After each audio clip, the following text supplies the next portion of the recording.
Tatay, ano ka ba? Kumain ka na. Ilang araw ko na hindi kumakain. Palagi mo lang itinatapon ang pagkain mo. Nakakasawa ka ng alagaan. Ilan na sa mga nag-aalaga sa'yo umalis na at sumuko na sa'yo. Gusto kong maglaro. Gusto kong maglaro. Ayoko kumain. Ayan ka na naman, tatay. Talaga bang nasisira ka na ng ulo? Kung pwede lang talaga, mawala ka na lang. Dahil pagod na ako sa'yo. Kuya, tama na. Tumatanda na si tatay kaya nagkakaganyan siya. Lalo hindi makakatulong sa kanya yung pagtataas mo ng boses. Ako na magpapakain kay tatay. Tatay, kain ka na ha. Tapos mamaya maglalaro tayo. Tatawagan ko ba mga kalaro mong sina Bonifacio? Opo, Papa. Lalaro po tayo tapos sasalit natin si Bonifacio. Buti pa ikaw. Bait sa akin. Di tulad niya. Tatay, ako po si Jacob. Ako po to, anak nyo. Ang bunso nyo anak. Pero di bali na nga. Kahit hindi nyo ako maalala ngayon. Alam ko maalala nyo rin ako balang araw. Sige na po, kumain na po kayo. Napahinga na lang ng malalim si Samuel dahil sa kalagayan na yun ng kanilang tatay. Sa totoo lang ay pagod na siya. Dahil sa dami nilang magkakapatid ay sila lang ni Jacob ang nag-aasikaso rito. Ang kanilang ama na si Mang Eliseo ay 70 anyos na at may Alzheimer's disease. Ilang tagapag-alaga nang sumuko sa matanda dahil hindi nila matagalan ng pag-uugali nito at pag-iisip bata. May pagkakataon din kasi na nananakit na rin ito. Ngayon ay malaki ang kanilang problema. Dahil halos ilang linggo na silang naghahanap ng bagong tagapag-alaga, ay wala pa ring aplikante. Dahil dito ay madalas na mag-leave sa trabaho si Samuel, o kaya naman ay lumabas na maaga sa trabaho para alagaan ng kanyang ama. Si Samuel ay isang engineer, at si Jacob naman ay isang practicing doctor. Nakakatulong naman niya ang bunsong kapatid kapag wala itong pasok, pero madalas ay siyang nag-aalaga rito. Hindi niya pwedeng mapabayaan ang kanyang trabaho. Kaya naisipan na lang niyang kontakin ang mga kapatid nilang babae na nakatira sa ibang lugar. Pero walang sumasagot sa mga ito. Kuya, si Ate Trina kaya? Hindi ba work from home naman siya? Baka pwedeng dito na lang siya magtrabaho sa bahay. Ay nako, hindi pwede yun. Alam mo naman ang asawa nun. Napaka-mainitin ang ulot, maraming bisyo. Kapag pinapunta natin dito si Ate Trina, malamang kasama ang asawa niya. Baka imbis na makatulong makaperwisyo pa sa atin. Baka lalo lang lumala ang kalagayan ni tatay. At isa pa, hindi kami magkakasundo ng lalaking yon. Wala pala talaga tayo maasahan sa mga ate natin. Oo, gano'n na nga. Tinatawagan ko sina Ate Lina at saka si Ate Rosa. Pero walang sumasagot. Siguro alam na nilang sasabihin ko. Wala na talaga silang interes na alagaan si tatay. Baka nga hinahangad na lang nila na mamatay. Talagang pinangatawanan nila yung sinabi nila. Nasa kanila lang nila pupunta si tatay kapag nakaburol na. Hayaan mo na lang sila. Ikaw, Jacob, talaga bang tuwing linggo ka na lang walang pasok? Si kuya naman. Alam mo naman na nasa emergency team ako. Hanggat maaari nga dapat may pasok ako kahit linggo kapag kinakailangan. Kapag gabi naman, sobrang ng pagod ko. Dahil sa dami ng ginagawa sa ospital. Hindi ko palagi masusubaybayan si tatay. Kahit pala nagpa-practice ka pa lang sa pagdodoktor, marami na kayong ginagawa. Oo nga kuya Wala talaga tayong magagawa kundi kumuha ng permanenteng tagapag-alaga. Tama. Ay nako, ganito na lang gawin natin. I-post natin sa lahat ng social media account na meron tayo. Tapos, taasan natin ang pasahod. At nagbabaka sakali ako na baka may mag-apply. Kailangan huwag tayong mawala ng pag-asa. Ipinagpatuloy pa rin ng magkapatid ang paghahanap ng tagapag-alaga para sa kanilang ama. Sa kabutihang palad ay meron nag-apply na isang 28 anyos na dalaga. Mabilis itong natanggap dahil may karanasan na ito sa pag-aalaga ng mga matatanda. Ngunit isang araw habang nasa trabaho si Samuel ay biglang tumawag ang hardinero nilang si Mang Ising na tiyuhin din nila. Dahil may masama raw na ginawa ang kanilang ama sa bago nitong tagapag-alaga. Kaagad naman umuwi sa bahay si Samuel. Mang Ising, ano pong nangyari? Itong bagong tagapag-alaga, sinakta ng tatay nyo. Binato niya ng bote. Marami siyang sugat kaya kailangan siyang dalhin sa ospital. Ito ang number. Tumawag kayo sa emergency team ni Jacob. Tatay, bakit mo sinaktan yung bagong yung tagapag-alaga? Hindi siya tao. Isa siyang aswang. Aswang ang tagapag-alaga ko. Tatay naman hindi yan totoo. Bakit ba ayaw mong maniwala sa akin? Hindi ako nagsisinungaling. Aswang ang babaeng yan. At kakainin niya ako, pati ang asawa ko. Iho, mukhang dahil yan sa kalagayan ng isip ng inyong ama. Mukhang kailangan mo na ulit siya ipatingin sa doktor niya. Ganoon na nga po. Mukhang nakakita na siya ng kung ano dahil sa hallucination. Dahil sa lumalalang kondisyon ng ama, pinatingnan nila ito sa isang espesyalista. Napag-alaman na bilang bahagi ng sakit nito, nagkakaroon ito ng hallucination o nakakakita ng mga tao o bagay na wala naman talaga sa totoong buhay. May hallucination na rin si tatay? Yun ang sinabi ng doktor. Kung kaya't magiging napakahirap na makakuha ng tagapag-alaga ni tatay. Hindi na rin papasok dito yung babaeng kakatanggap lang natin nung isang araw. Hindi natin siya masisisi dahil ang dami niyang natamong sugat dahil sa pamabato ng mga bote sa kanya. Mukhang ang kailangan ni tatay na tagapag-alaga yung malakas ang katawan at saka naiintindihan ng paraan ng pag-iisip niya. Saan kaya tayo makakakuha ng ganun? Hindi ko rin alam, Jacob. Hindi ko alam kung paano na si tatay. Hindi na talaga niya kaya ang sarili niya. Mas delikado kung wala siyang makakasama. Dahil dito'y naging problema na naman ng magkapatid ang paghahanap ng tagapag-alaga sa kanilang ama.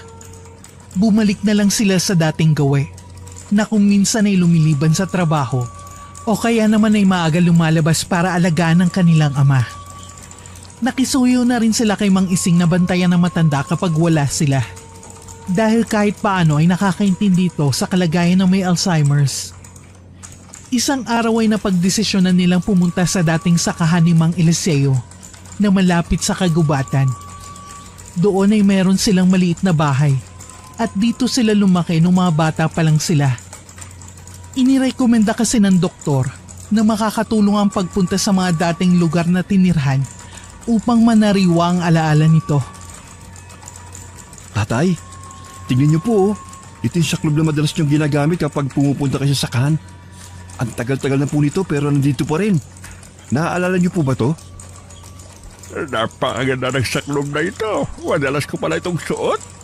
Opo tatay, ito yung panahon na nagagalit kayo kapag binibili namin kayo ng bagong saklob. Kasi sabi niyo, nag-aakasya lang kami ng pera. Hindi niyo naman gustong palitan kasi nga paborito niyo to. Bukod napakatibay ng saklob na ito at matagal lang gamit Ganoon na nga po tay. Yan ang naging simbolo ng inyong kasipagan at pagbabatak ng buto sa loob ng mahabang panahon dito sa sakang ito. Mukhang nahihirapan pa makaalala ang inyong ama. Pero matyaga ang kapatid mo. Yun na nga po Mabutit na aasahan ko yan sa mga ganyang bagay. Samantalang ibang naming kapatid, hindi man lang bumisita. Tunay nga na kapag tumatanda na ang mga anak, ay nagiging ganyan na. Nako, meron ang kanya-kanyang buhay na inaatupag. Maswerte ang inyong ama sa inyong dalawa. Dahil kahit ano mangyari, ay hindi nyo siya iniwan. Siyempre naman po, mga bata naman po kami. Ganon din ang tatay sa amin. Siya nga pala, talaga bang wala na kayong balak na kumuha na mag-aalaga sa ama nyo? Baka naman ang trabaho nyo may sakripisyo. Tandaan nyo yung matagal ng pinangarap ng inyong ama para sa inyo. Naisip ko rin po yan. Pero malala na po ang kondisyon ni tatay.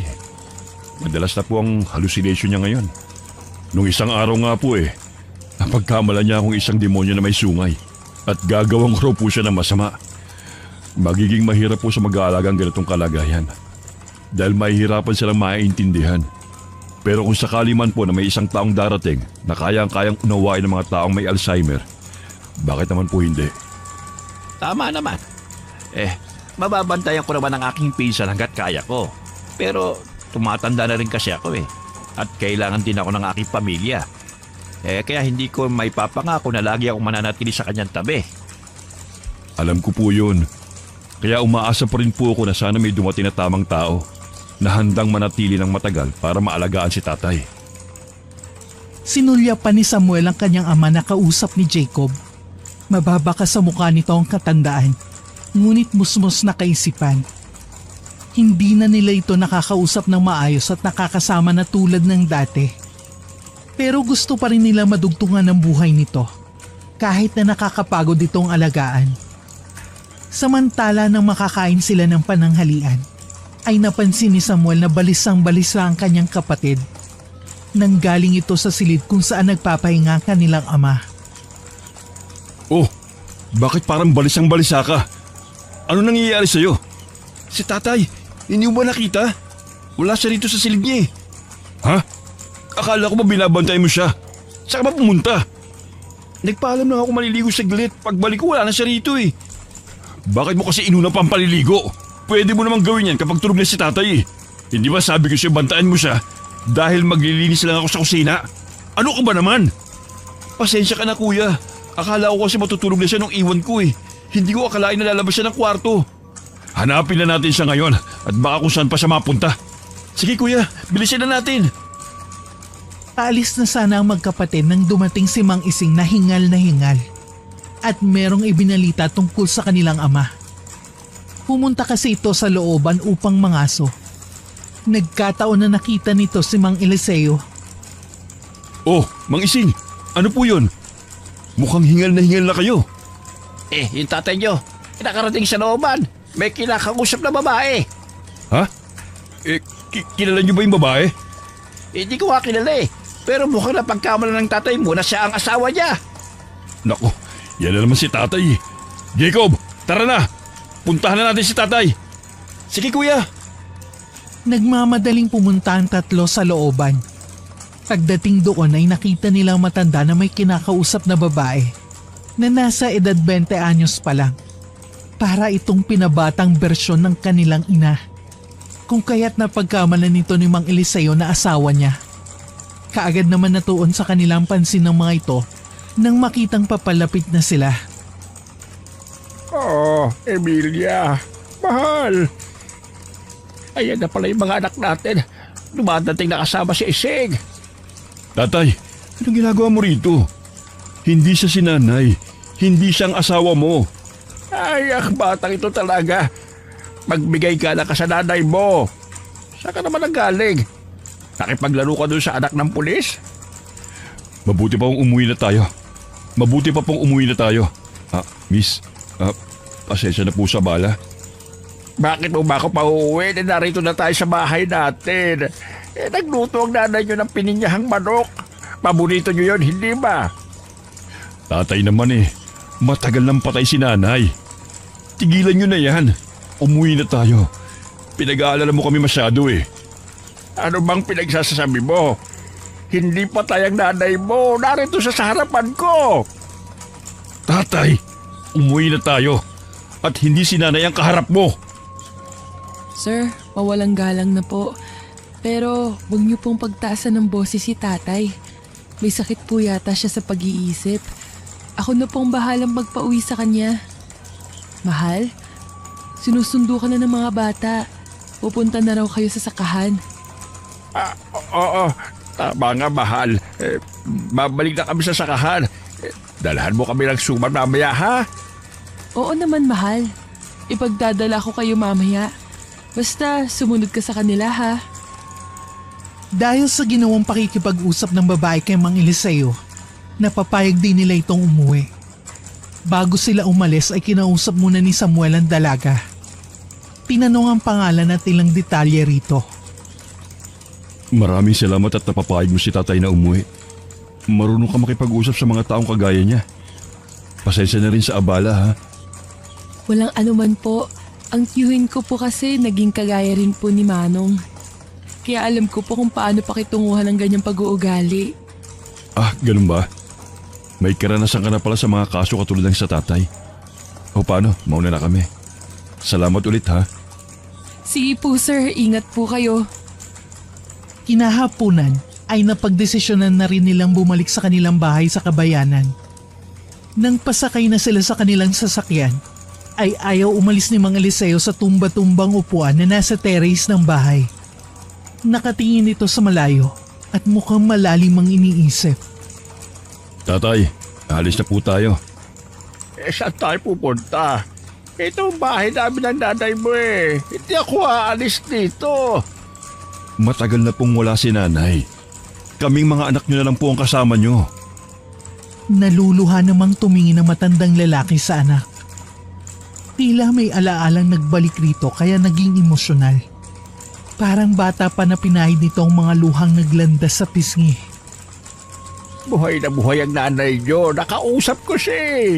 Kaya pala hindi natin siya makita sa ibang lugar. Palagi natin siyang iniiwanan dito sa ating bahay. Tay, wag na po matigas ang ulo nyo.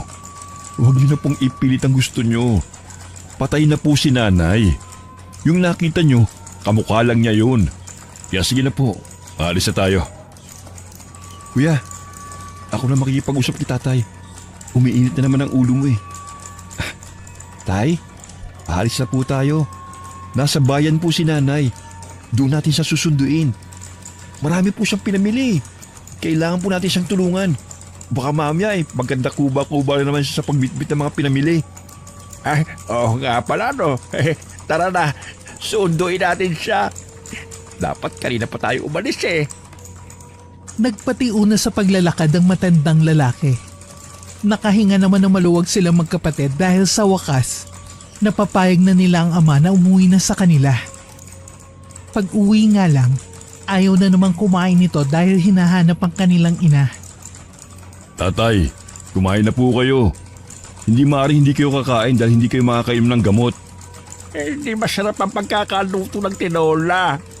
Hindi ito luto ng nanay mo. Hindi siya masarap. Tatay, luto po yan ni nanay. Masarap po yan. Maniwala po kayo. Kumain na po kayo. Hindi ganyan ang lasa ng luto ng nanay mo. Saka wala siya rito. Sabi niyo, susunduin natin siya sa palengke. Bakit hindi ko nakita ang nanay niyo? Kasi nga po matagal nang patay si nanay. Kailan nyo ba matatanggap yun? Teka, sino yung nakita ko kanina? Hindi totoo yan. Buhay ang nanay mo. Kasama ko siya kanina. Malakas na malakas pa siya. Bigla na lang tumayo ang matandang lalaki at lumabas ng bahay. Hinabol naman ito kaagad ni Samuel sa pag-aalalang baka kung saan ito pumunta. Kanina pa siya nauubusan ng pasensya rito. Pero wala lang siya mapagpilian kundi bantayan ito. Tatay, bukas na lang po natin puntahan ng nanay sa palengke. Kumain na po muna tayo at matulog. Pupuntahan natin ang asawa ko sa palengke? Opo, pero bago po yun, kailangan muna natin kumain at matulog. Sinungaling ka! Hindi ikaw ang anak ko! Ikaw yung demonyong may sungay! Inilayo mo sa akin ang aking asawa kanina! Tapos hindi mo ako dinala sa palengke para makita siya! Sinungaling! Sinungaling! Tatay, parang awa nyo na po. Huwag na kayo magsalita ng mga walang katuturang bagay. Sinungaling kang demonyo ka! Buhay ang asawa ko! At nakita ko siya kanina! Nakita ko siya! Wala nang nagawa si Samuel kundi yakapin ng kanyang ama habang umiiyak silang pareho. Ipinakuha na lang niya kay Mang Ising ang wheelchair nito at saka ipinasok sa kwarto. May ilang oras din ang lumipas na wala silang ginawa kundi magtalo. Bago ito makatulog, nag-usap din sila ng masinsinan ni Jacob. Ang hirap ng pakitunguhan ng ugali ni tatay. Nakakaubos na ng pasensya. Ginaya ko naman yung paraan mo ng pakikipag-usap eh. Pero wala talaga. Parang gusto ko na lang din maglupasay eh. Mukhang napasama pa sa kanya yung pagbisita natin sa dating bahay. Lalo lang lumala ang sakit niya eh. Mas hinahanapan niya lalo si nanay. Bakit ba kasi nagkataon pang kamukha ng babae yun ng nanay natin eh. Lalo tuloy nagka-leche-leche. Sorry kuya. Ako yung may idea na pumunta tayo ron. Hindi ko naman pala mapapanindigan na mabantayan si tatay. Nag-cruise pa tuloy ang landas sila ng babaeng yun. Huwag mo nang sisihin ang sarili mo. Ginagawa mo naman ang lahat para sa kanya eh. Talagang malala na ang kondisyon ni tatay. Oo nga eh. Pero gusto lang naman natin na maging maayos ang lagay niya eh. Kaya lang habang tumatagal, palala ng palala ang kondisyon niya. Naisip ko lang, paano kung puntahan natin yung babaeng yun at alukin ng trabaho? Ha? Alukin mo ng trabaho?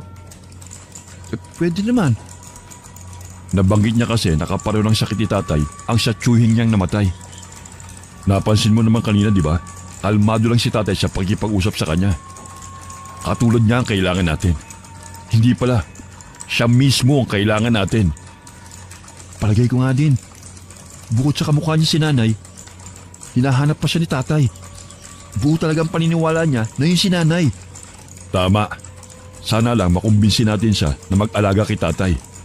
Dahil sa totoo lang, pagod na ako. Nagkasundo ang magkapatid na puntahan ng babae para makausap nila ito. Pagbalik nila sa lugar, pinagtanong-tanong nila kung saan nakatira ang babae. Pero walang nakakakilala rito. Hanggang isang albularyo ang kanilang napagtanungan. Sinabi nito na kilala nito ang babaeng hinahanap nila. Sa kanilang pagtataka, pinayuhan sila nito na wag nang hanapin ang babae. Isang taga roon naman ang napilitang ituro ang kinaroroonan ng babaeng hinahanap nila. Sabi nito, sa loob ng gubat na katirang babaeng hinahanap nila. Tinuro ang daan patungo doon. Naroon man ang pag-aalangan sa kanila, tinuloy pa rin nilang baybayin ang daang itinuro ng taong napagtanungan nila. Makalipas ang ilang minuto, narating na nila ang nag-iisang kubong nakita nila. Naabutan nilang nagwawalis ang babae sa bakuran nito. Bahagya pa itong nagulat nang makita silang papalapit. Anong kailangan nyo? Teka, parang kilala ko kayo. Ikaw talaga ang sadya namin. May kailangan lang kami sa iyo eh. Tungkol ba saan? May mahalaga sana kaming iaalok sa iyo.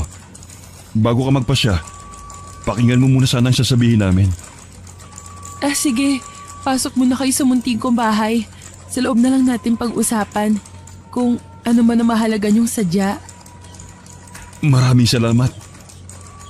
Nang makapasok sa loob ng kubo, nanuot kaagad sa kanilang masangsang na amoy. May kadiliman din ang loob ng kubo. Agaw pansin din ang mga palamuti ng iba't ibang hugis ng medalyon.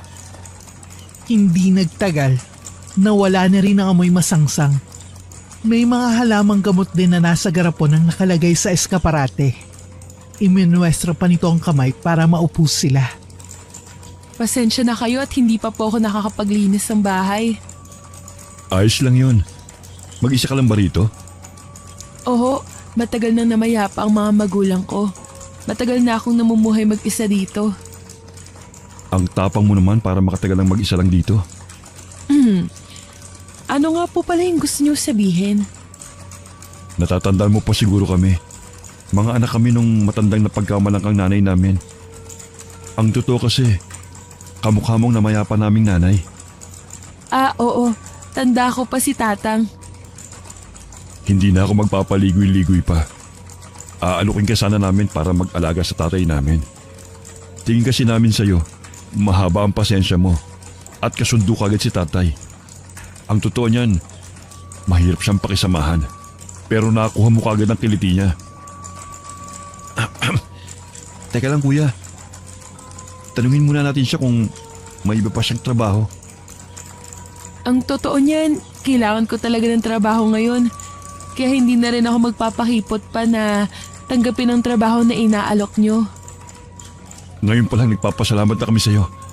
Tama ba na Sheila ang pangalan mo? Oo, Sheila nga. Ako naman si Samuel. At itong kapatid ko, si Jacob.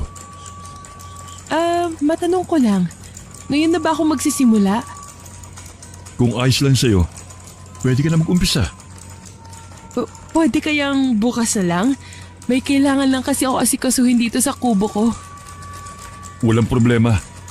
Susunduin ka na lang namin bukas. Hihintayin ko na lang kayo bukas. Huwag kayong mag-alala. Pagbubutihin ko ang trabaho ko para sulit ang ipapasahod nyo sa akin. Masaya namang umuwi ang magkapatid dahil positibo ang kanilang lakad. Para silang nabunutan ng tinik sa dibdib. Habang paalis sa lugar, naisipan nila magtanong tungkol sa pagkatao ng babae sa mga taga roon. Nagulat pa sila na marinig mismo sa mga taga roon na walang trabahong tumagal sa babae. Mahihinuha rin ang disgusto nila sa babae na labis na ipinagtataka ng magkapatid. Parang nakakapag-alaga na tuloy na kunin natin ang tagapag-alaga ng tatay natin ng babaeng yun. Obserba na lang muna natin. Kung hindi maayos ang trabaho, saka natin sisantihin. Sana lang, hindi totoo yung paratang sa kanya ng mga tao. Malalaman natin yan kapag nag-umpisa na siya magtrabaho sa atin. Huwag ka agad maniniwala sa mga sabi-sabi. Sabagay nga, saka ang pagiging magkamukha nila ni nanay ang malaking bentahe niya para bumait si tatay. Kinabukasan nga gaya ng oras na napag-usapan, sinundo na magkapatid ang babae sa tinitirhan nito. Bago nila iwan ang babae, tinulungan muna nila itong maipasok ang mga gamit sa magiging silid nito. Binilinan din nila ito ng mga dapat gawin sa pag-aalaga sa kanilang ama. Sana maging maayos ang pagkatrabaho mo sa amin. Gagawin ko lahat para maging maayos ang tatay niyo habang wala kayo. Nagpaluto ako ng pagkain. Kumain ka muna ng almusal. Mamaya mo nang pakainin si tatay. Hindi kasi yun maagang kumakain eh. Oo nga pala. Nakalimutan kong idagdag. Paiba-iba ang ugali ni tatay. Minsan, mahirap siyang intindihin. Pero sana mas lalo mong lawakan ang pangunawa mo, ha? Lagi mo lang itatanim sa utak mo na may sakit siya, ha? Oo, tatandaan ko po ang mga sinabi niyo. Mabuti naman. Sumama ka muna sa akin para makita ka na kagad ni tatay. Sa labas pa lang ng silid, ay sinalubong na sila na nakatingin si Mang Eliseo. Kakaiba ang kislap ng mga mata nito habang nakatitig kay Sheila. Hindi na rin mapagkit-pagkit ang titig nito sa babae. Emilia, mahal. Bakit ngayon ka lamang umuwi? Ang tagal mo naman mamalengke. Nangungulian na kami ng mga anak mo sa iyo Tay, simula po ngayon si Sheila na mag-aalaga sa inyo. Maging mabait po kayo sa kanya, ha? Emilia, ano ba naman kasama mong demonyong may sungay na ito? Hindi ka ba niya sinaktan? Hindi. Sobrang bait nga niya sa akin eh. Anak mo siya. Kaya wag mo siyang pagsalitaan ng masama. Ano ka ba naman, Emilia? Hindi natin anak yan. Wala tayong anak na may sungay at demonyo. Naiiling na lang sabay kamot sa ulo si Samuel. Parang gusto tuloy niyang mapulahan ng mukha sa harap ni Sheila. Ganyan talaga siya magsalita. Kaya ikaw nang bahala magpasensya, ha? Oo, naiintindihan ko naman po ang kalagayan niya. Ganyan din po kasi yung tiyuhin ko noong nabubuhay pa. Sa tingin ko magtatagal ka sa amin. Ikaw pala ang hulog ng langit sa amin. Pagkatapos muling magbilin ni Samuel, umalis na rin siya para pumasok sa trabaho. Maraming araw na rin kasi ang nasayang sa kanya dahil sa pag-iintindi sa kanilang ama. Sa ilang araw ng pamamalagi ni Sheila sa bahay nila, kapansin-pansin ang malaking pagbabago sa kanilang ama. Kaya naman naging palagay na rin ng kanilang loob na nasa mabuting kamay na ang kanilang ama. Oh, kain ka na. Pinagluto kita ng pininyahang manok. Masarap yan. Di ba paborito mo yan at ng mga anak mo? Ang sarap nga. Wala ka talagang katulad, Emilia. Mula noon hanggang ngayon, walang kasing sarap ang mga niluluto mong ulam. Huwag ka mag-alala. Lagi kitang paglulutuan ng mga paborito mong ulam. Maraming salamat, mahal. Sige pa, subuan mo pa ako. Gusto ko pang kumain ng marami para tumamba na ako. Lihim na napapangiti si Samuel habang nakatingin sa dalawa. Nagpapasalamat naman siya at sa wakas nakahanap na rin sila ng maayos na mag-aalaga sa kanilang ama. Kahit papano ay napanatag na ang kanyang puso't isipan. Hindi na siya nag-aalala kapag nasa trabaho. Ngunit isang araw, lasing na umuwi si Samuel. Hindi niya kasi nakuha ang promotion na inaasam sa trabaho. Labis kasing naapektuhan nun ng palagi niyang pag-absent dahil sa pag-iintindi sa ama. Oh, kuya, lasing ka? Kailan ka pa natutong uminom? Huwag mo nga akong pakialaman. Gusto ko lang maglabas ng sama ng loob. Anong problema mo, kuya? May nangyari ba sa trabaho? Wala. Hayaan mo na lang ako. Matulog ka na. Huwag mong sabihin na hindi sa'yo napunta yung promotion na matagal mo nang inaasam-asam. Dapat sa akin yun eh. Kaya lang lagi akong absent o di kaya late sa trabaho dahil kay tatay. Sinisisi mo ba si tatay? Hindi naman. Pero siyang dahilan kung bakit lagi akong absent at late. Naintindihan kita, kuya, kung sumama man ang loob mo. Pero sana huwag mong pagsisiyan na mas inuna mo pang kapakanan ng tatay natin. Ang promotion, makukuha mo din yan balang araw. Pero si tatay, hindi natin alam kung hanggang kailan na lang natin siya makakasama. Naiwan naman napapaisip si Samuel sa mga sinabi sa kanya ng kapatid. Tila nagbalik sa kanyang nakaraan. Noong mga panahong nag-aaral pa siya. Noong mga panahon na nagloko ang tatay niya. Kung anong munang hirap ang pinagdaanan niya bago natupad ang mga pangarap niya sa buhay. Ipinagpatuloy niya ang pag-inom ng alak. Dahil sa lalim ng iniisip niya, hindi na niya namalayan ang paglapit ng kanyang ama. Bigla niyang naitago ang baso na may lamang alak. Nagagalit kasi to kapag nakikitang naglalasing siya. Oh, bakit hindi pa po kayo natutulog? May kailangan po ba kayo sa akin? Hindi ako makatulog. Ang ingay sa kwarto ni Sheila tuwing gabi. Napakunot naman ng noo si Samuel sa sinabing yun ng ama. Himala kasing tinawag nito sa totoong pangalan ng babae. Naalala nga pala niya, sa katabing kwarto nito ang pinagamit niyang silid sa babae. Gusto niya kasi, kapag may kailangan ng ama, agad na makakapunta ang babae sa silid nito. Maingay po sa kwarto ni Sheila? Baka may aso si Sheila sa kwarto. Kasi may nadidinig akong umaalulong eh. May kasama ba siyang aso nung sinama mo siya rito? Wala pong aso si Sheila. Baka nananaginip lang po kayo. Hindi ako maaaring magkamali. Dinig na dinig ko talaga na may asong umaalulong sa kwarto niya. Sige po. Bumalik na kayo sa kwarto niyo. Pupuntahan ko na lang po si Sheila sa kwarto niya. Inihatid muna ni Samuel ang ama bago dumiretso naman sa kwartong inuukupan ni Sheila. Marahan muna siyang kumatok, sabay ng pagtawag sa pangalan nito. Agad naman siyang pinagbuksan ng pinto. May kailangan po kayo sa akin? Nagrereklamo kasi si tatay. May nadidinig daw siyang umaalulong dito sa kwarto mo tuwing gabi. Iniisip niya baka may aso kang kasama. Ho? Naku, wala po akong aso. Alam niyo yan. Tsaka, takot ako sa aso. Kung gusto niyo, pumasok kayo para makita niyo na wala talaga. Hindi kaya nananaginip lang ang tatay niyo? Kahit hindi pa siya pinapatuloy sa loob ng kwarto nito, pumasok na rin si Samuel. Kama at aparador lang ang nandun. Napatitig siya sa babae. Pagpasensya mo na si tatay ha. Tama ka.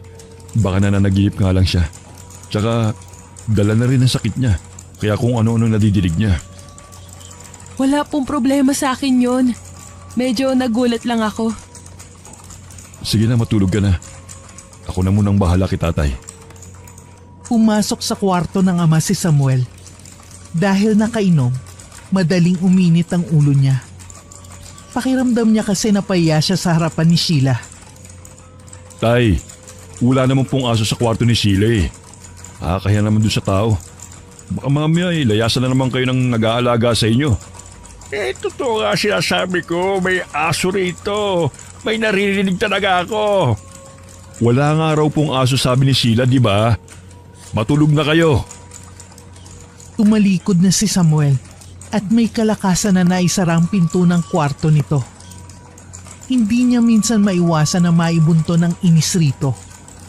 Natutuwa na rin siya kahit papano sa malaking pagbabago nito. Minsan nga lang talaga, hindi pa rin ito maiwasan na makakita o makarinig ng mga kakaiba. Hindi na lang niya itinuloy ang pag-inom ng alak. Pumasok na siya sa kanyang kwarto at sa kanahiga. Pero hindi pa siya natatagalan sa pagkakahiga nang makarinig ng lagabog ng pinto sa kanyang silid. ang ama niya ang pumasok. Bakit po? May kailangan ba kayo? May nangyari ba? May nakita akong malaking aso sa may kwarto ni Sheila. Wala nga pong aso sa kwarto niya. Galing na ako doon kanina eh. Totoo nga sinasabi ko. May malaking aso tapos maitim ang balahibo at pulang-pula ang mata. Hindi ako maaaring magkamali. Pwede ba, Itay? Pagpahingayin mo naman ng mga tao rito. Lahat kami pagod sa trabaho at mag-iintindi sa'yo. Bumalik na kayo sa kwarto nyo bago pa ako maubusan ng pasensya. Sa ganoon sila naabutan ni Jacob na tila bagong gising lang din at naalimpungatan.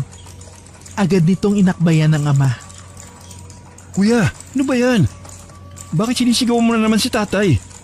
Paano inaabala niyang pamamahinga ko? Pinagpipilitan na may aso raw sa kwarto ni Sheila. Pinuntahan ko, wala naman eh. Nakakaya doon sa tao, inistorbo ko pa. Hindi ba sabi ko naman sa'yo, huwag mong pagtataasan ng boses si tatay. Pagtsagaan natin siya. Dahil sadyang may mga panahon na kung ano-anong nakikita niya. Madaling sabihin pero nakakapuno na rin eh. Lalo na kapag pagod sa trabaho at gusto ko na rin magpahinga. Kala ko pa naman magiging okay lang lahat kapag may nako na tayong mag-aalaga sa kanya. Hindi pa rin pala. Kahit hindi ka naman pagod sa trabaho, mainitin na talaga ang ulo mo. Tay, ihatid ko na kayo sa kwarto nyo. Totoong may nakita akong aso. Nakakatakot ang itsura niya. Hindi ako nagsisinungaling. Sige po, paalisin na lang natin yung aso, tay. Huwag ka mag-alala. Tara na po. Kailangan ko nang matulog eh. Napahinga na lang ng malalim si Samuel nang lumabas ang dalawa sa kanyang kwarto. Aminado siya na mainit talaga ang ulo niya. Idagdag pa ang alak. Pinilit na lang niyang matulog ng gabing yon. Maya-maya nga lang, malalim na ang kanyang paghinga. Nang sumunod na araw, parati pa rin bukang bibig ng ama ang tungkol sa aso. Hindi na lang niya ito pinapansin hanggang makasanayan na lang niya na lagi nito yung binabanggit. Maagang gumayak ng araw na yun si Samuel dahil may 3 araw siyang dadaluhan na seminar sa kabilang bayan. Si Jacob naman ay madalang umuwi dahil sa abala rin sa trabaho. Tanging si Mang Ising at Sheila lang ang maiiwan sa bahay na makakasama ng ama. Ikaw nang bahala kay tatay ha. May tiwala naman ako sa'yo na hindi mo siya pababayaan. Oho, ako na ang bahala sa kanya. Alam mo naman ang numero ko, di ba? Tsaka ni Jacob. Tumawag ka kagad kapag may kailangan ka. Opo. Kayo rin po, Mang Ising. Ingat kayo rito ha. Ako na ang bahala sa bahay at tatay nyo. Titignan-tignan ko na lang siya kapag wala akong ginagawa. Huwag ka nang umalis. May asong malaki tuwing gabi, natatakot ako. Tay, hindi pwedeng hindi ako aalis. Magtatrabaho ako eh. Saka, wag mo nang isipin yung aso na yon. Hindi yun totoo. Kinagabihan, nakatanggap ng tawag si Samuel galing kay Mang Ising. Sabi nito nagtatakbo daw ang kanyang ama dahil sa takot. Ang sabi naging aso raw si Sheila at ngayon daw ay hindi nila ito mahanap kahit saan.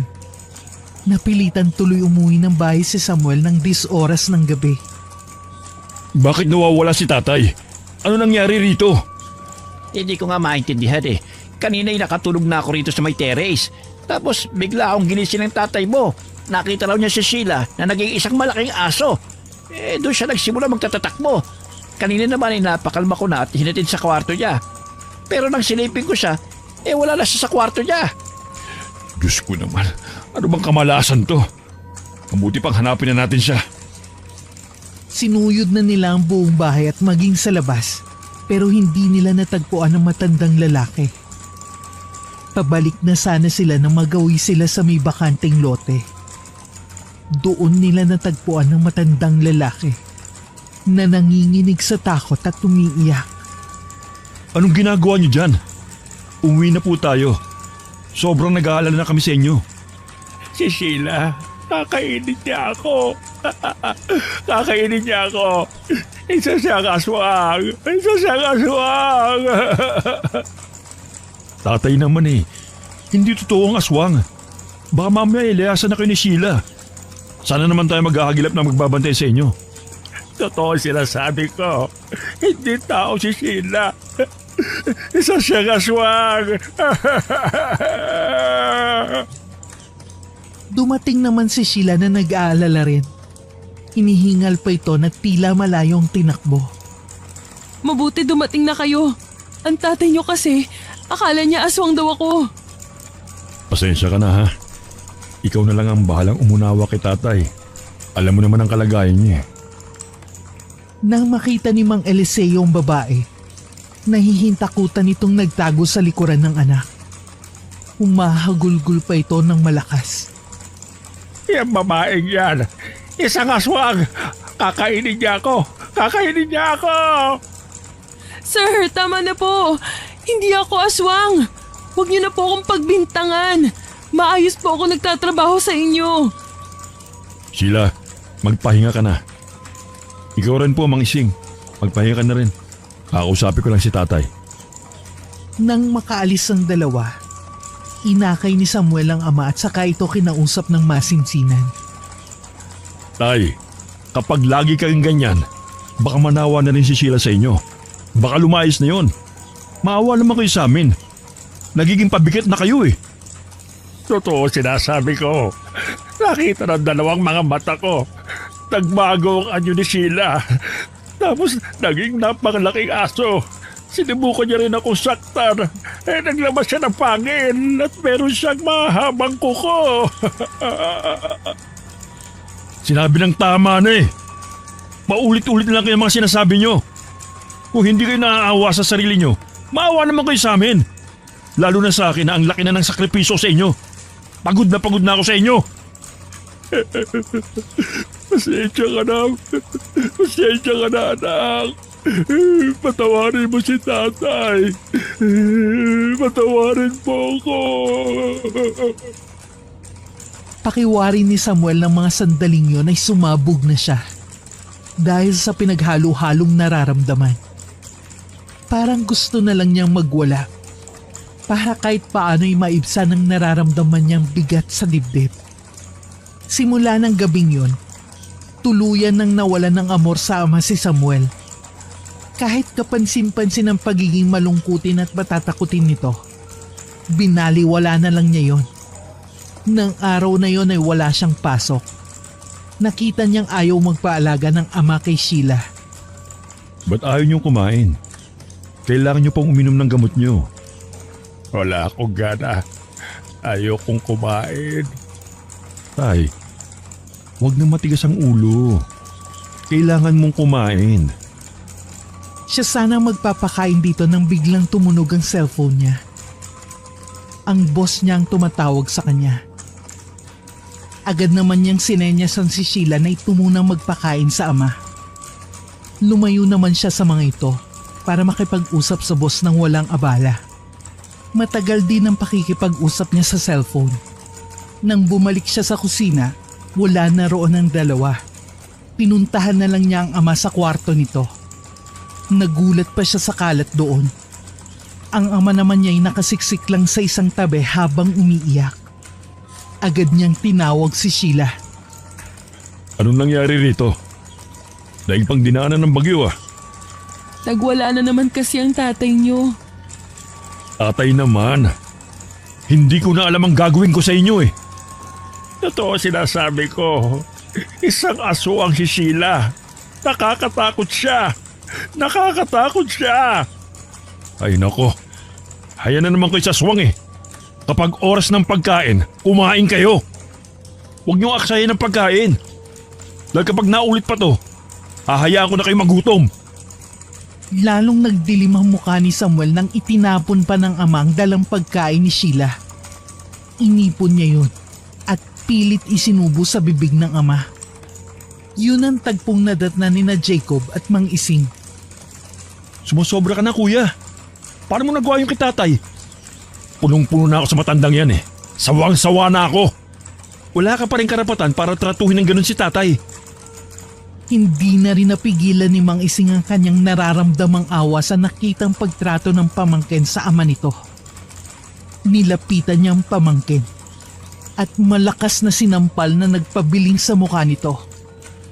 Hindi naman makapaniwala si Samuel na napatitig dito. Bakit niyo po ginawa yon? Wala kayong karapatan na sampalin ako.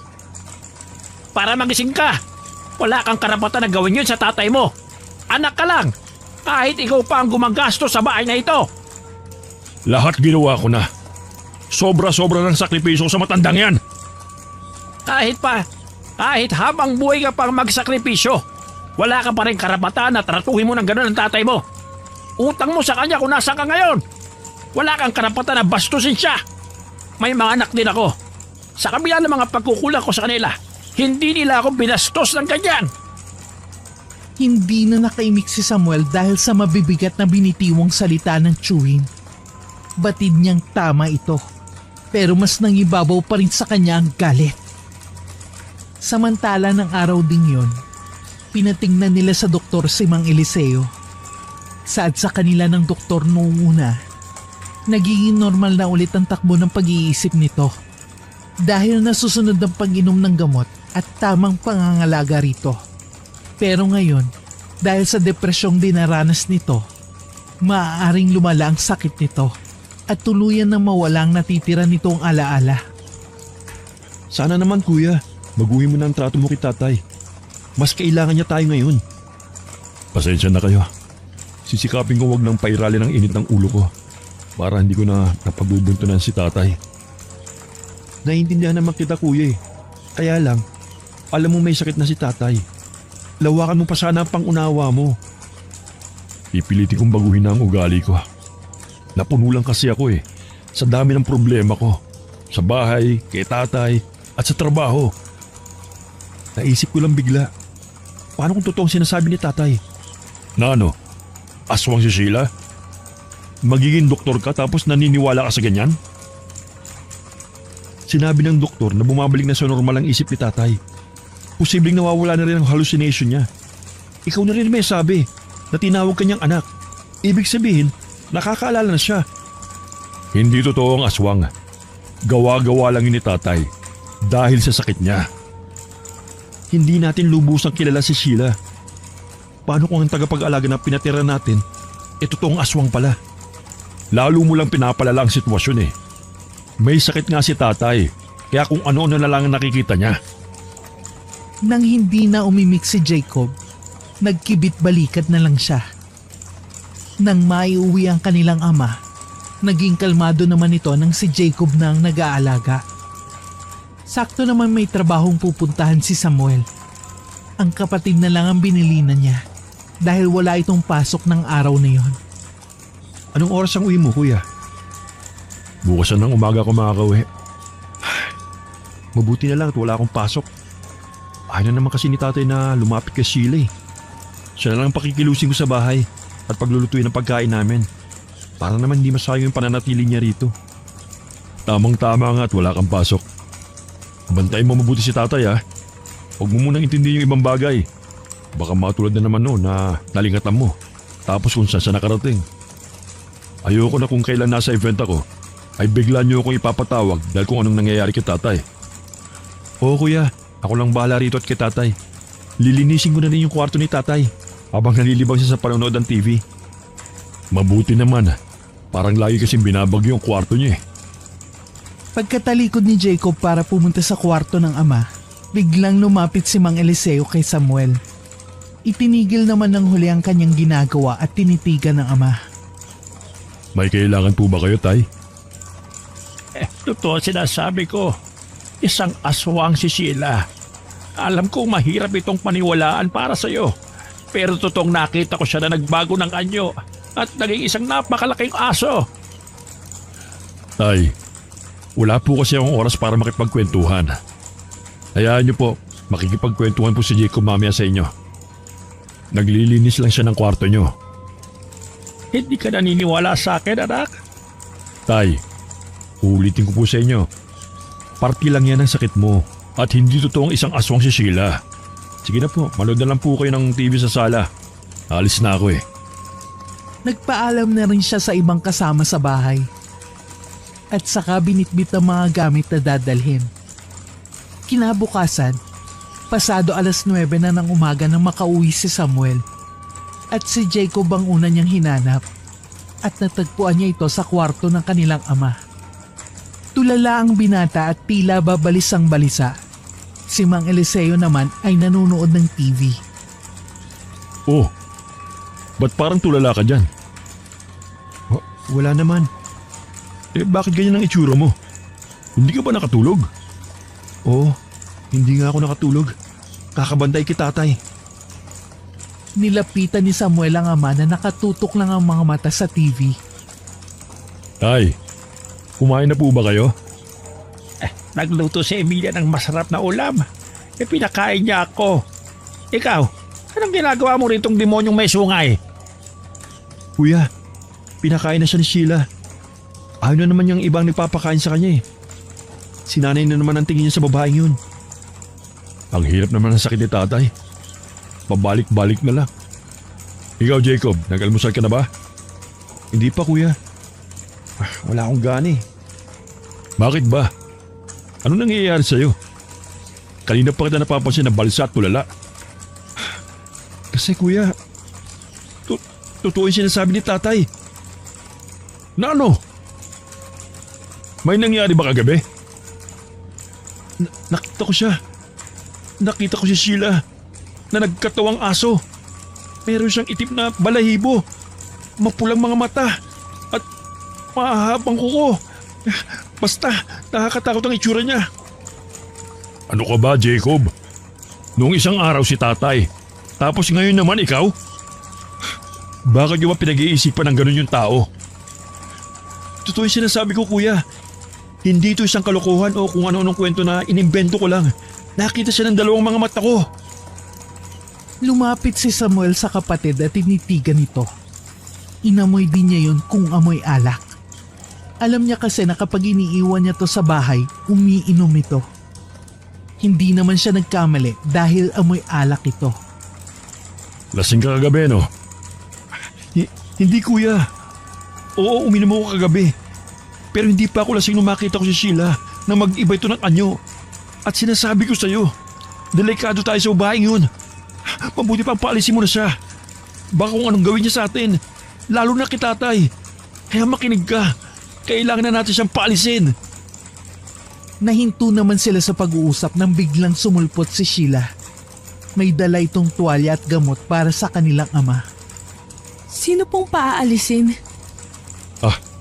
Wala, Sheila. May ibang tao kami pinag-uusapan. Nakikinig ka ba sa usapan namin? Hindi po. Kararating ko lang po. Pasensya na po. Ang mabuti pa, paliguan mo na si tatay at samahan mo siya magpahangin sa labas. Oo. Halina po kayo. Paliliguan ko na kayo. Emilia, mabuti naman at dumating ka na. Kanina pa kita hinihintay. Naghanda lang ako ng pampaligo. Tara na, kapit ka sa akin. Maliligo ka na. Inalalayan ng dalagang matanda palabas ng kwarto. Naiwan naman sa loob ang magkapatid.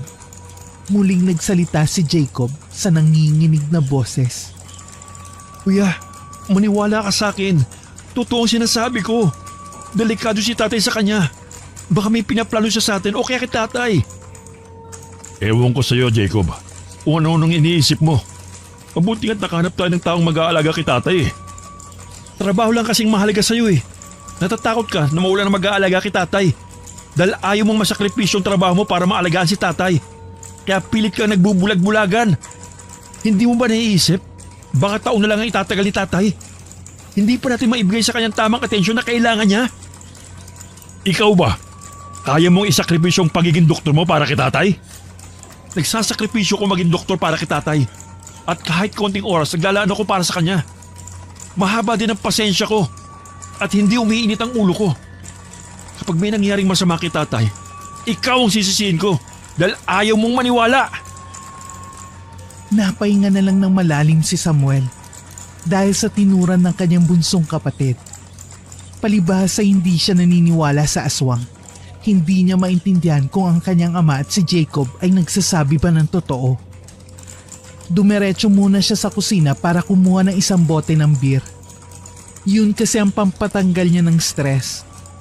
Habang kumukuha ng baso, ay nahiwa ang kanyang braso sa kutsilyo na nakaharang sa may lalagyan. Hindi kasi ito naitabi na maayos simula nang magluto. Sakto naman na dumating doon si Sheila. Sheila, pakikuha naman ng first aid kit doon. Nahiwa ko ng kutsilyo. Sige po. Teka lang po. Ano pang tinutunga mo dyan? Kunin mo na sabing first aid kit. Mauubusan ako ng dugo rito. Napansin ni Samuel na natulala si Sheila sa kanyang braso. Na halos lumabas na ang laman dahil sa laki ng sugat. Napuna rin niya na parang naglalaway ito sa nakikita.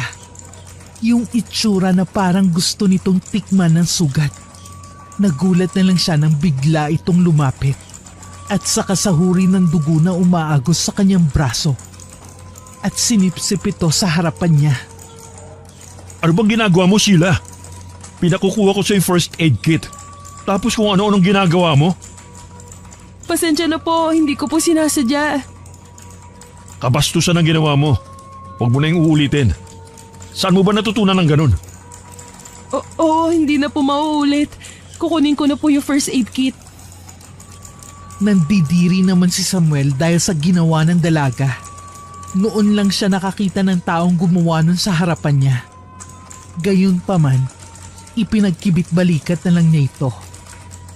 Inagabihan, hindi siya makatulog dahil magulo ang kanyang isip.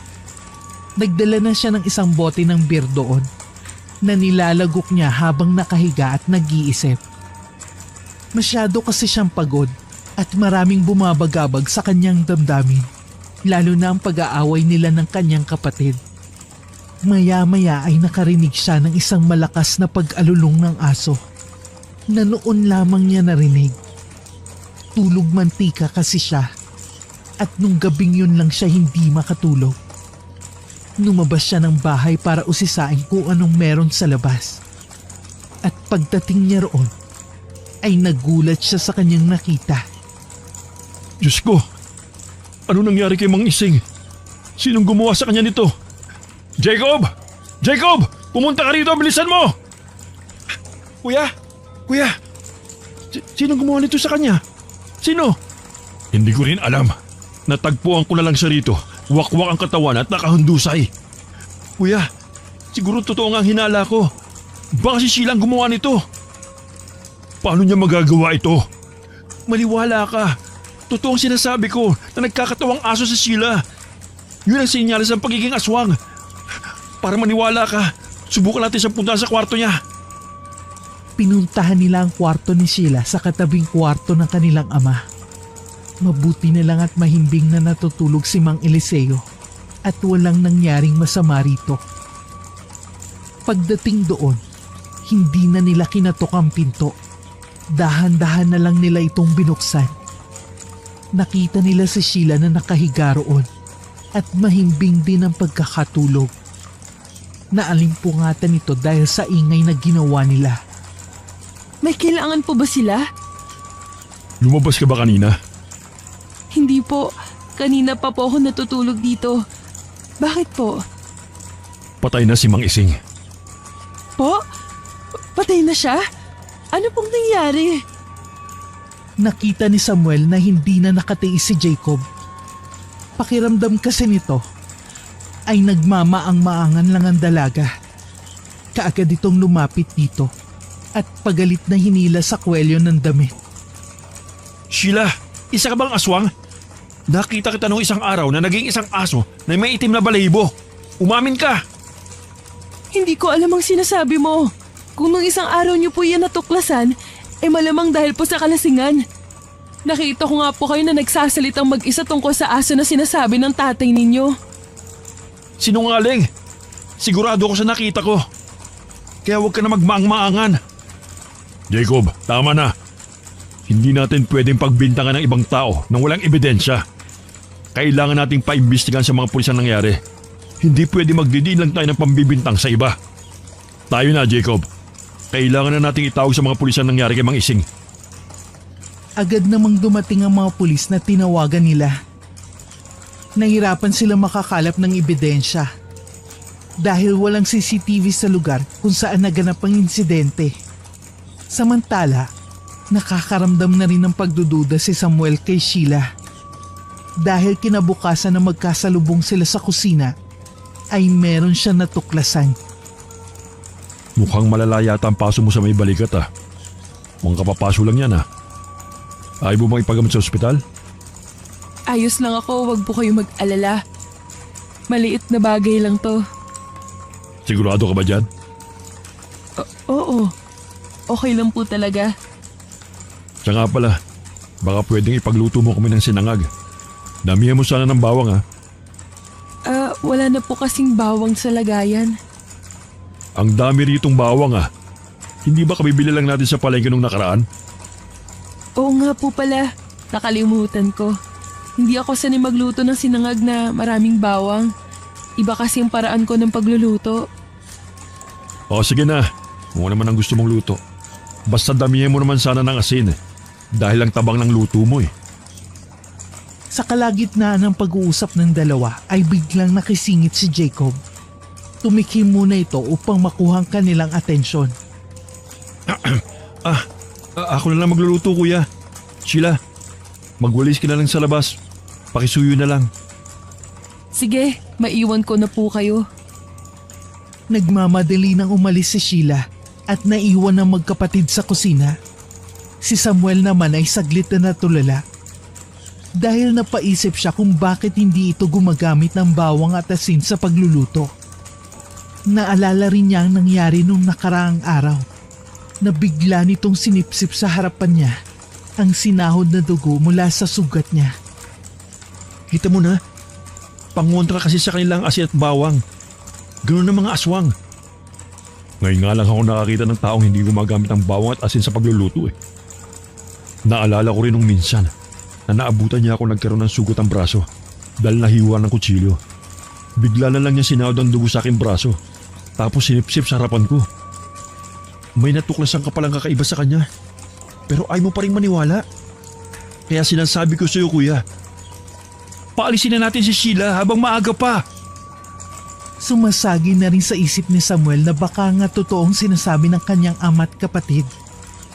Gayunpaman, magiging napakahirap sa kanila ang pagpapaalis kay Sheila dahil sa kanilang tatay. Tatay, kami muna magpapakain sa iyo ngayon. Mamaya na si Sheila, ha? Sinong Sheila? Hindi Sheila ang pangalan ng nanay mo. Siya lang ang gusto ko magpapakain sa akin. Tatay, huwag nang matigas ang ulo. Kailangan mong kumain dahil iinom ka pa ng gamot mo. Ayokong kumain. Si Emilia lang ang gusto ko. Si Emilia! Jacob, tawagin mo na si Sheila. Sabihin mo siya na magpakain kay tatay. Matapos tawagin ni Jacob ang babae, ay saka lumabas ang magkapatid para mag-usap. Nung oras na yun, ay tuliro na sila kung paano nila paaalisin si Sheila sa bahay nila. Dahil ito pa rin ang hinahanap-hanap ng kanilang ama. Mabuti pang naniwala na lang ako noon kay tatay. Nakita mo naman, siyang hinahanap lagi ni tatay. Ano nang gagawin natin ngayon? Baka kailangang tayo na ang umalis. Huwag muna natin pangunahan ng mga bagay-bagay hanggat hindi pa napapatunayan. Hindi ka pa rin naniniwala sa akin, kuya? Lasing ka nun eh, kaya paano kita paniniwalaan? Pero syempre kahit pa paano nagkakaroon na rin ako ng pagdududa. Kuya, malino naman ang mga ebidensya. Ang aswang, takot sa bawang at asin. Dahil itong pangontra sa kanila. Hindi ba ebidensya yun, kuya? Sige, humanap ko ng ibang tagapag-alaga kay tatay. Kung totoong masamang nilalang yan, matagal na sana niya tayong sinaktan bago siya mang-ising. Baka may nakaaway lang siya kaya siya pinatay. Mabuti nga pinauwi na lang ng pamilya niya ang bangkay eh. Saka ka palang maniniwala kapag huli na ang lahat? Kapag sinaktan niya na ako o si tatay? Pambihira ka talaga, kuya. Magulo ang isip ni Samuel ng mga oras na yun. Hindi na niya alam kung anong paniniwalaan. Kung kaya't niyaya na lang niya si Jacob na puntahan ang lugar kung saan nakatira si Sheila. Isinama rin nila si Mang Eliseo upang makasiguro na ligtas ito. Patakas ang ginawa nila. Naging maingat sila upang hindi nito malaman. Nang makarating sila roon, ay nalaman nila ang saloobin ng mga tao ukol sa dalaga.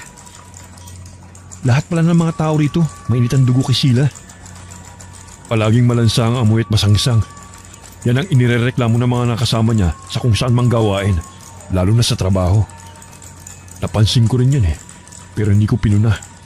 Dahil hindi na yun parte ng trabaho niya. Hindi ba kapag aswang ay kumakain ng tao, kaya talagang masangsang malansang amoy nila? Wala na raw magulang si Sheila dahil ito mismo nakapatid sa mga magulang niya. Tingnan mo kuya, talagang may bahid ng pagkaaswang ang sinasabi ng mga tao tungkol sa kanya. Naniniwala ka na ba? Hindi ko alam. Litong-lito na ako Ngayon lang tayo napunta sa ganitong sitwasyon. Alam ko na. Puntahan kaya natin yung matandang albularyo na tinanong natin noon. Mukhang may alam siya sa pagkatao ni Sheila Oo, tama. Siya nga pala yung nakausap natin noon na nagsabi huwag na natin puntahan si Sheila sa bahay nito. Hinanap nila ang bahay ng matandang albularyo na nakausap nila noon.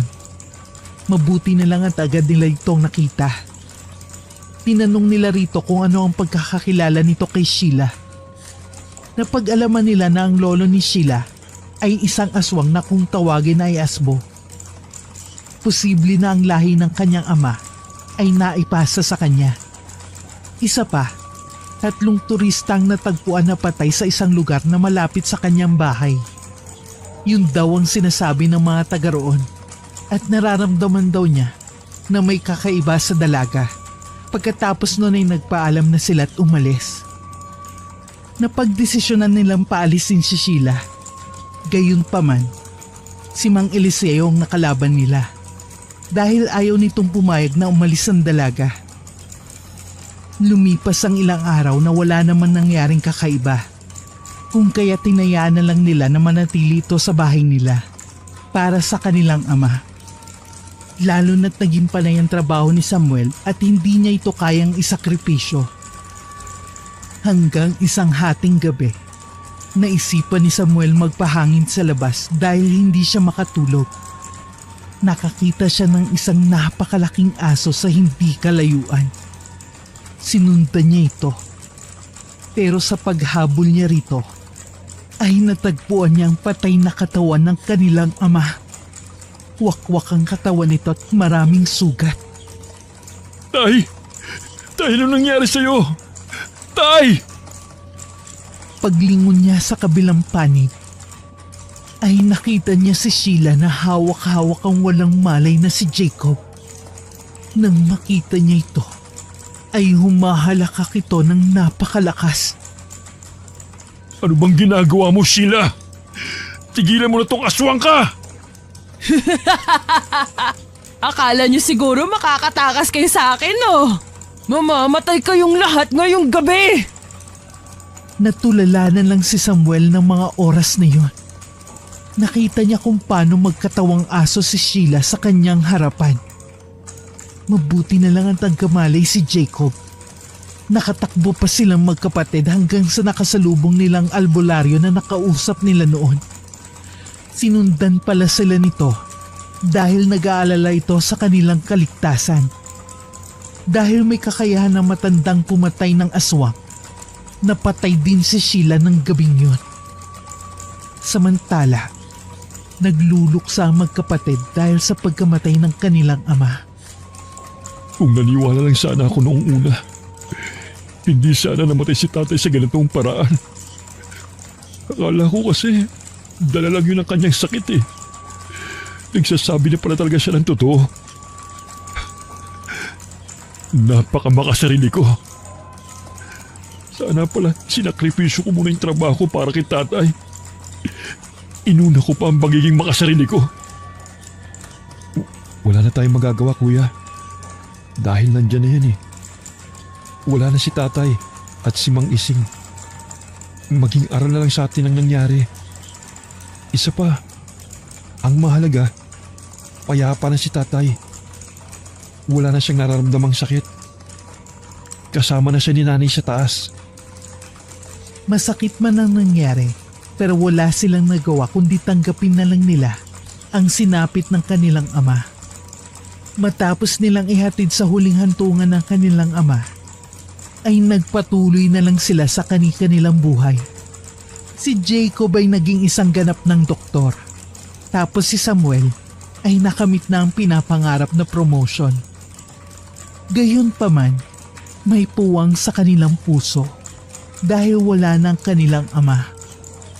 Naging aral ang pangyayaring yon na huwag pangunahan ng pride ang puso. Huwag gawing pabigat sa buhay ang mga magulang. At higit sa lahat, hindi lahat ng tao ay mapagkakatiwalaan dahil yung iba ay hindi totoong tao kundi isang aswang. Wakas.